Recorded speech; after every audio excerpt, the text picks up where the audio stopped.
speak to me at the end. And now Penny's going to come and speak to us.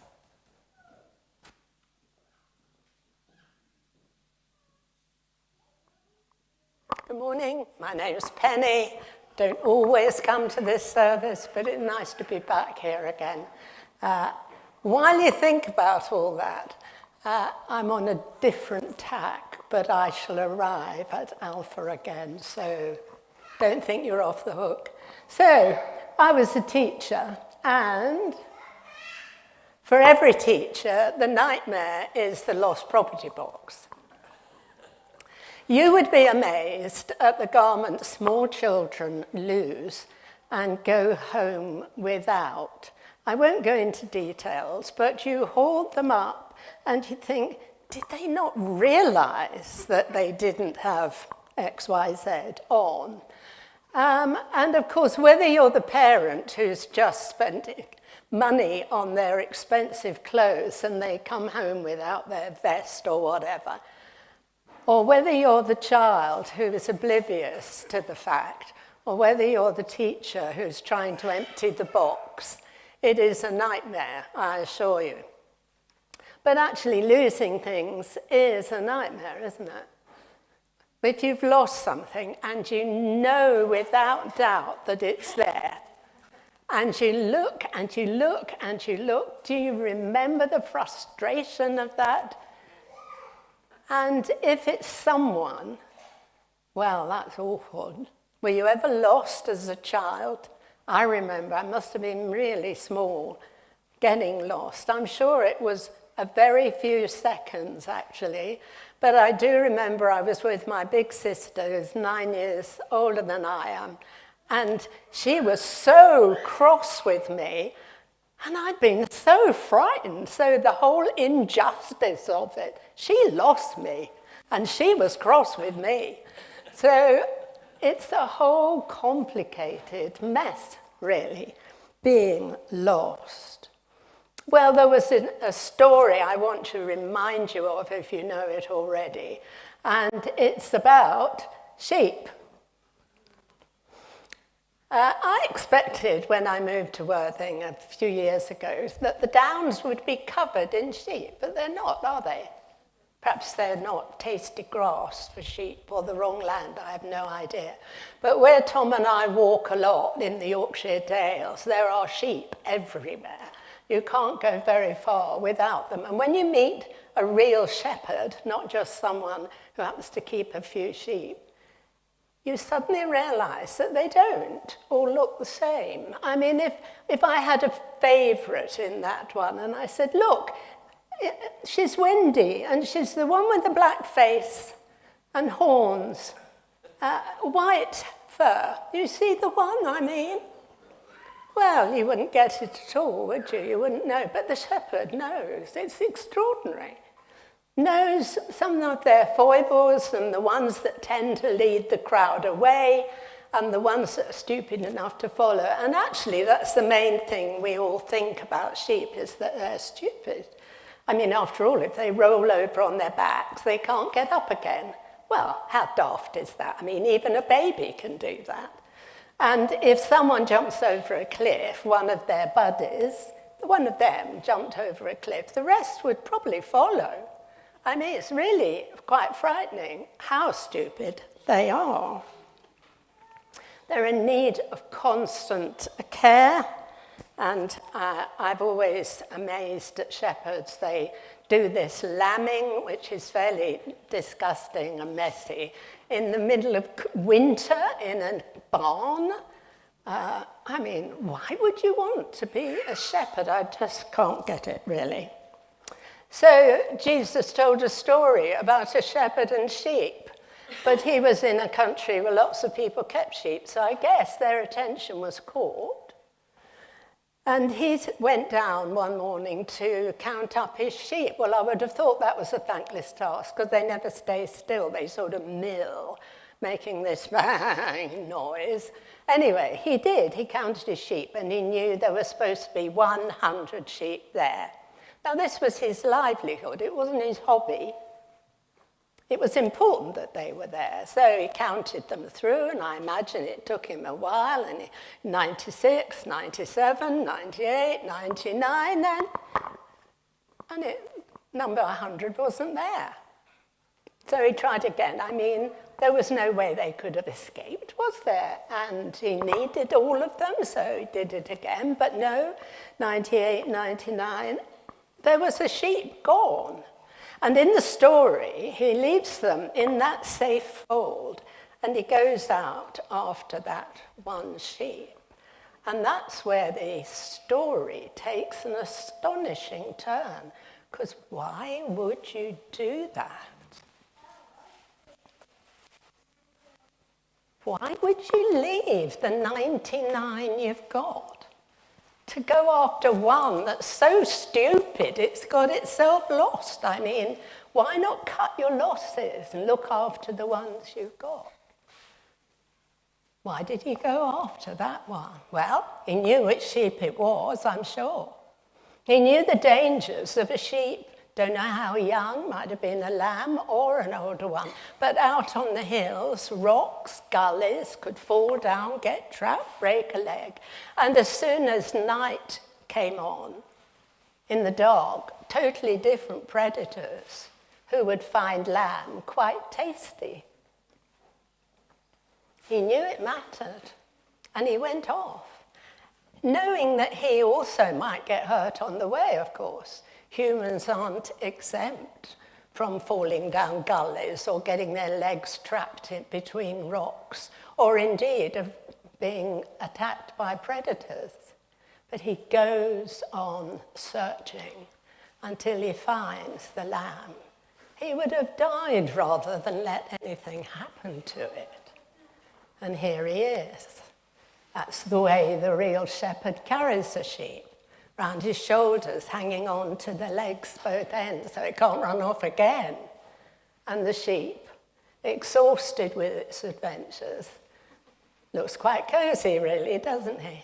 And in the story, the shepherd comes back, and what would you do? You'd pop it in quite firmly and go back and catch up on your sleep from the adventures of your day. But he doesn't. He goes down the village street and he bangs on the door and pushes it open and says, I found him. Let's celebrate. Next, bang, bang, bang. I found the sheep. Let's have a party. Walks down, bang, bang, bang. Opens the door. Come on, I found the sheep. Whoa. Everyone's ready for a party and they celebrate. They don't celebrate that the 99 was safe, even though that's important. They celebrate because the one that was lost, he's got it. And now when he counts, he can go right up to 100. So, if you had that story to tell to someone, who would you choose? Would you choose a little group of children? Or would you go into the teenage hub and tell them?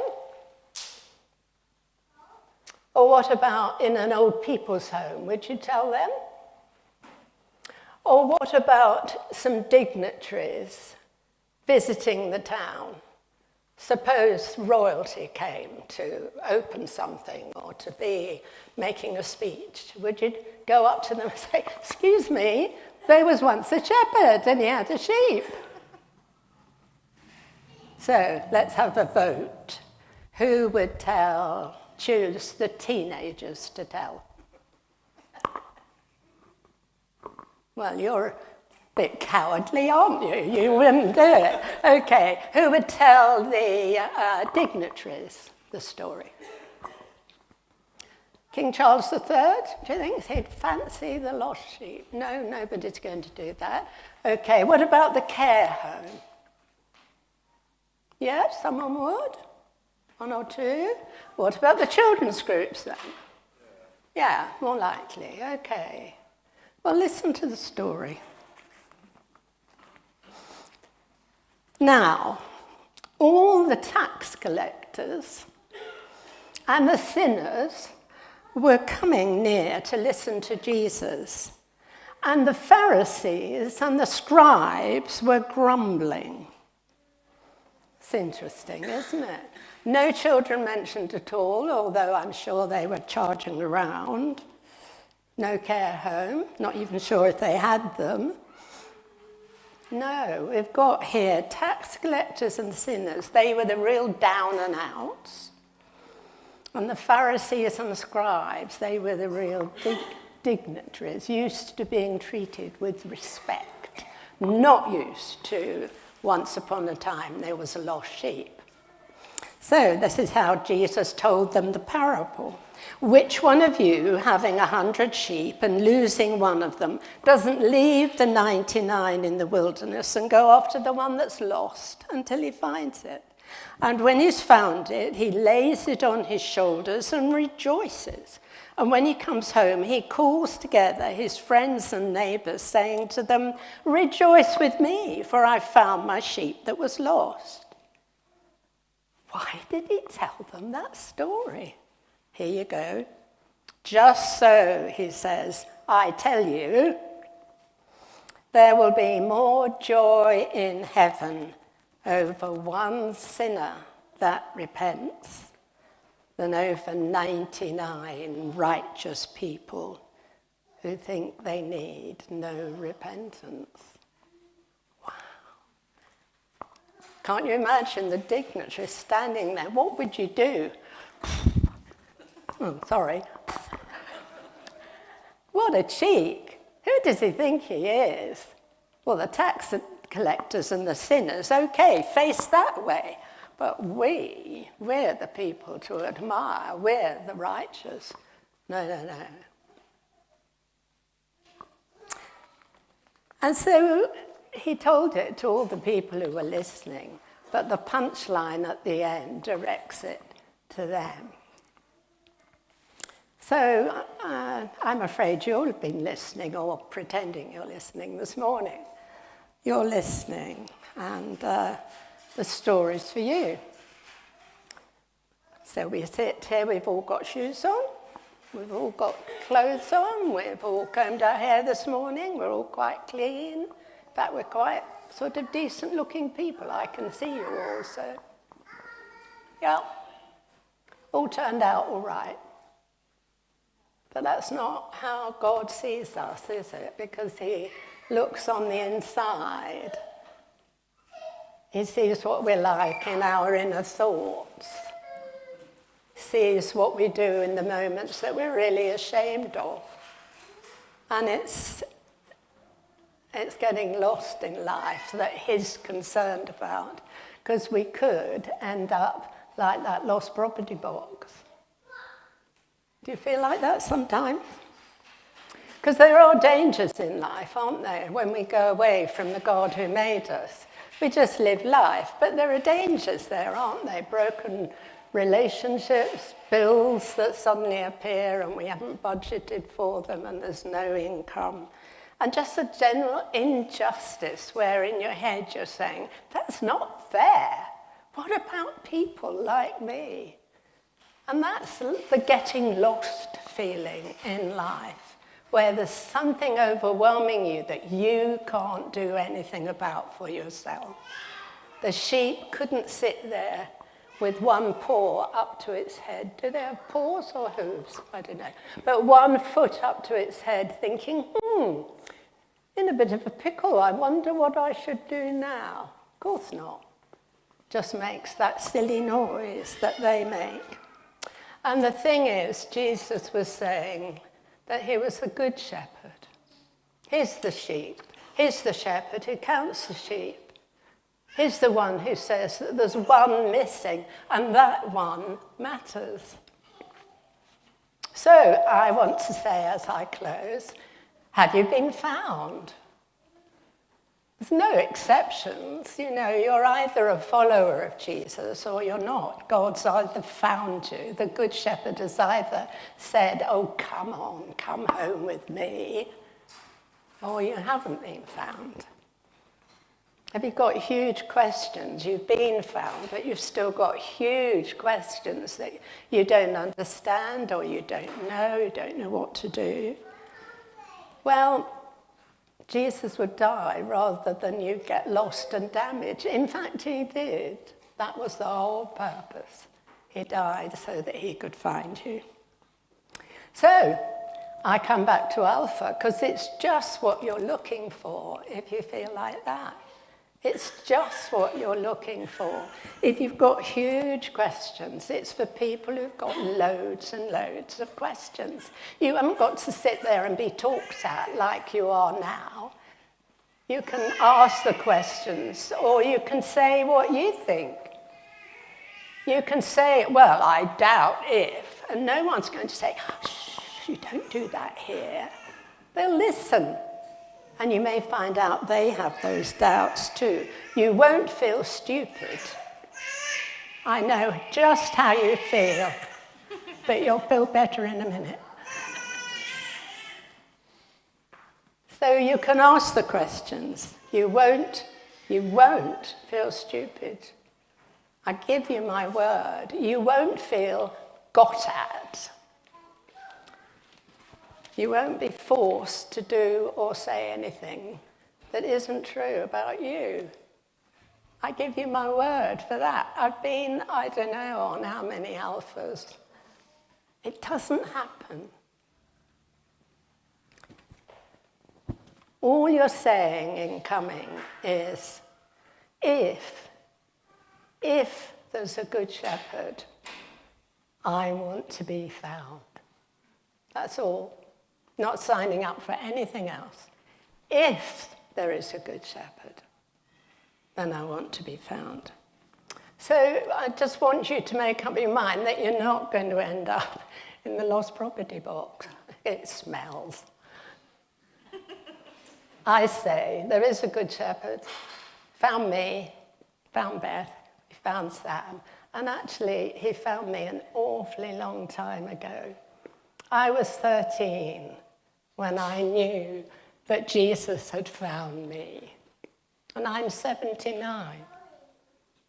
So I'm giving you my word that you won't regret it. Beth, do I hand over to you, or are we singing?